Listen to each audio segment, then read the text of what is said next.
नमस्कार, आप देख रहे हैं न्यूज स्टेट का सोशल मीडिया प्लेटफॉर्म और मैं हूं आपके साथ में ऋतु तोमर। बात करते हैं उत्तर प्रदेश में होने वाले विधानसभा चुनावों को लेकर। दरअसल 10 सीटों पर उपचुनाव होने हैं, जिनको लेकर यहां पर जो सियासी रणनीति है वो तय होनी शुरू हो गई है। इसके साथ ही पार्टियों को लेकर अगर हम बात करें तो तमाम पार्टीज की तरफ से कौन कौन से प्रत्याशी उतरेंगे उसको लेकर मंथन शुरू हो गया और कौन से नेता को जिम्मेदारी दी जाएगी उसको लेकर भी अब चीजें सामने आने लगी है। मेरे साथ मेरे सहयोगी हमेशा मौजूद है, जो कि इस बारे में थोड़ा और डिटेल से आपको बताएंगे, क्योंकि अगर हम आज की बात करें तो 10 सीटों को लेकर अगर बीजेपी में देखें तो जिम्मेदारी सौंपी गई है। हमेशा बिल्कुल देखा जा सकता है कि यूपी में संगठन बनाम सरकार की तकरार के बाद एक बार फिर बीजेपी यूपी टीम एक साथ नजर आ रही है। हालांकि यही कुछ दिनों पहले की बात है जब योगी आदित्यनाथ के दोनों डिप्टी सीएम यानी कि ब्रजेश पाठक और केशव प्रसाद मौर्य लगातार योगी आदित्यनाथ के खिलाफ बयानबाजी कर रहे थे, जिससे अफवाहों का बाजार गर्म था कि क्या कोई बड़ा फेरबदल होने वाला है यूपी बीजेपी की टीम में। लेकिन जैसे ही उपचुनाव की तारीख सामने आई है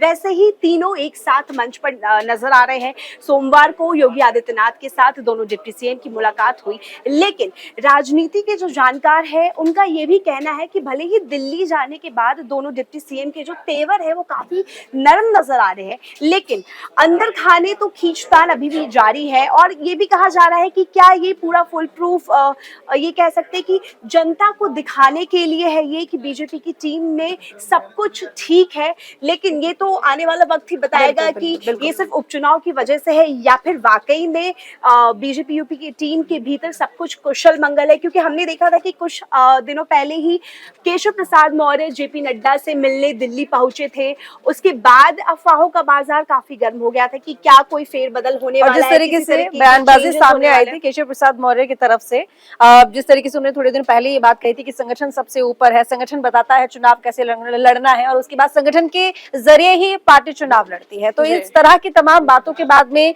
एक कहीं ना कहीं मनमुटाव की बातें सामने आई। बहरहाल ये बातें कितनी सच थी कितनी नहीं थी ये तो खैर अंदर खाने की बात है। अब मनमुटाव ठीक हुआ है या नहीं हुआ है, लेकिन अब क्योंकि उपचुनाव है, बीजेपी बखूबी जानती है कि अगर इस तरह के मनमुटाव सामने आते रहे तो इसका सीधा असर चुनावों पर पड़ेगा। तो ऐसे में अब चुनावों की तो जिम्मेदारी है वो पार्टी की जो कोर 4 चेहरे हैं उनको दे दी गई है, क्योंकि 10 सीटों पर उपचुनाव होने हैं।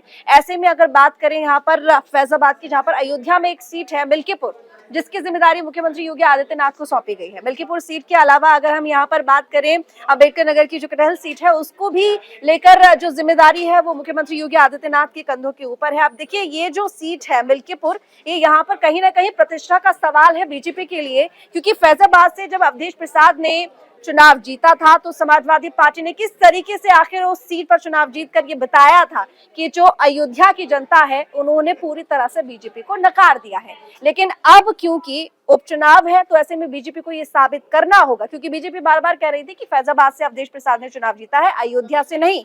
अयोध्या से चुनाव बीजेपी ही जीती है, लेकिन सबसे बड़ी बात यह है कि मिल्कीपुर सीट से अब बीजेपी जीत पाती है या नहीं जीत पाती है। अब इस उपचुनाव में ये साफ होगा और ये एजेंडा जो सेट करने की कोशिश की गई थी समाजवादी पार्टी की तरफ से कि अयोध्या की जनता ने नकारा है, ये बात इस उपचुनाव के परिणाम में सामने आ जाएगी। तो एक बड़ा प्रतिष्ठा का सवाल है। और सबसे बड़ी बात यहाँ पर ध्यान देने की यह है कि अवधेश प्रसाद के बेटे हैं अजीत प्रसाद, जिनको इस चुनाव में प्रत्याशी बना सकती है समाजवादी पार्टी।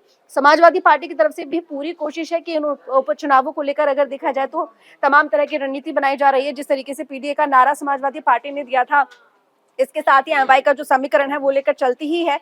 तो पूरी कोशिश करेगी समाजवादी पार्टी की इन उपचुनावों में जैसे तैसे जीत हासिल की जा सके। तभी यही वजह ये भी माना जा रहा है कि पहले जिस तरीके से यूपी बीजेपी की टीम में जिस तरीके के कयास लगाए जा रहे थे कि कुछ फेरबदल होने वाला है, नेताओं के बीच में तकरार देखने को मिल रही थी, तो मुझे ऐसा लगता है कि जैसे ही चुनाव का वक्त आता है वैसे ही सारे गिले शिकवे मिटाकर ये सभी नेताएं एक हो जाते हैं। या फिर ये भी कहा जा सकता है कि जनता को ये आश्वासन देने का कहीं ना कहीं तरीका है कि टीम के अंदर सब कुछ सही है। क्योंकि समाजवादी पार्टी के मुखिया अखिलेश यादव भी लगातार ये तंज कसते जा रहे थे कि अयोध्या बीजेपी अयोध्या हार गई है और इस वजह से ये कहीं ना कहीं बहुत बड़ा प्रेशर भी था बीजेपी की तरफ से, क्योंकि अगर टीम के अंदर ही, अगर पार्टी के अंदर ही सब कुछ सही नहीं होगा तो आगे वो जनता के सामने वो कैसे दिखाएंगे कि सब कुछ सही है और चुनाव किस तरीके से लड़ेंगे, क्योंकि कहीं ना कहीं बहुत सारी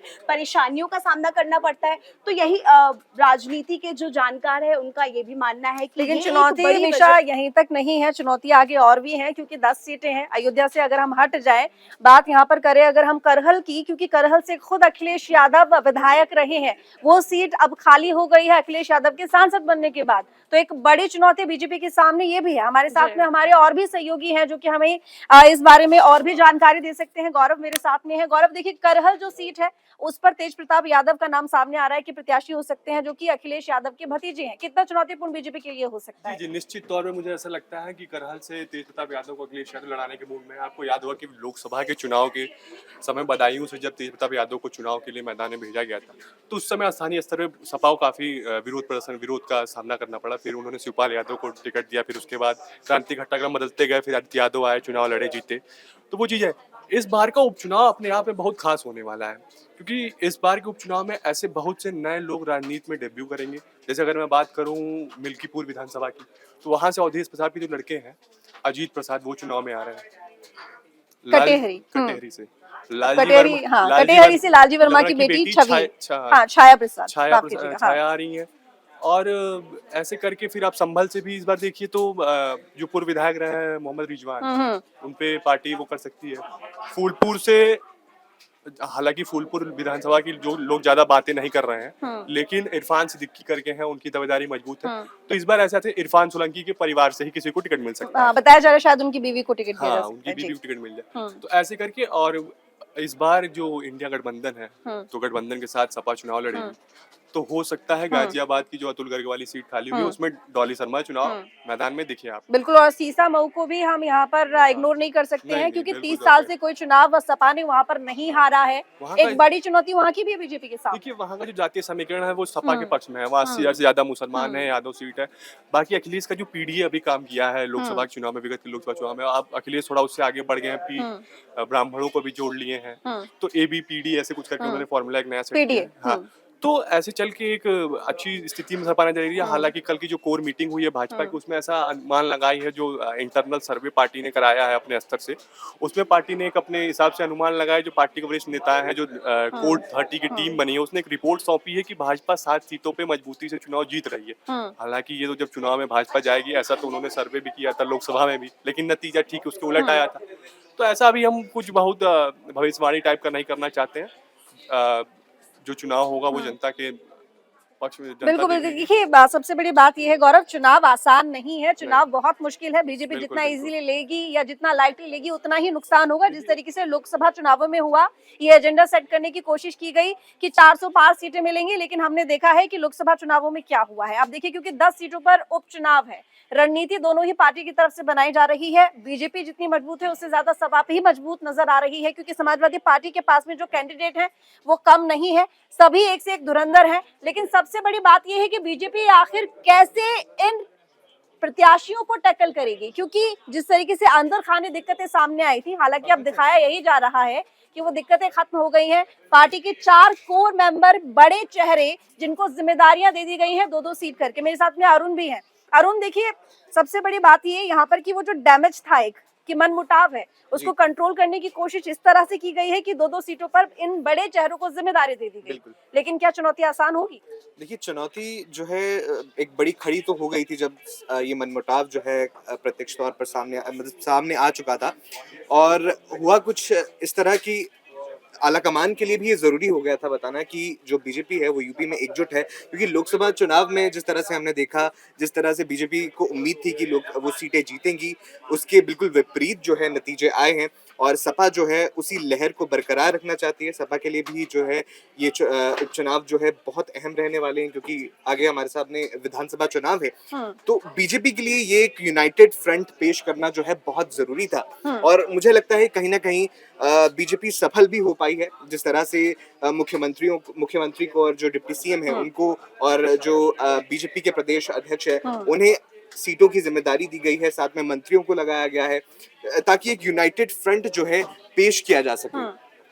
बिल्कुल, बिल्कुल सही कहा आपने। अब देखिए यहाँ पर अगर हम 4 बड़े चेहरों की बात कर लें तो मुख्यमंत्री योगी आदित्यनाथ, डिप्टी सीएम केशव प्रसाद मौर्य, ब्रजेश पाठक, साथ ही यहाँ पर जो प्रदेश बीजेपी अध्यक्ष हैं बिल्कुल भूपेंद्र चौधरी और संगठन महामंत्री हैं धर्मपाल सिंह, इन सभी को 2-2 सीटों की जिम्मेदारी दी गई है।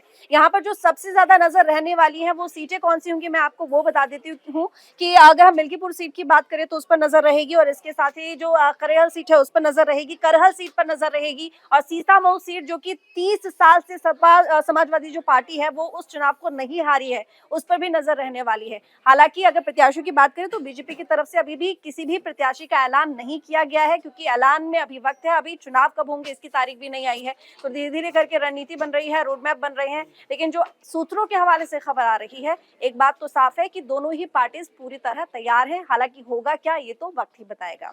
तो कैसे लगी आपको हमारी ये जानकारी, कमेंट करके जरूर बताइएगा, लाइक जरूर कीजिएगा, शेयर भी कीजिएगा। धन्यवाद।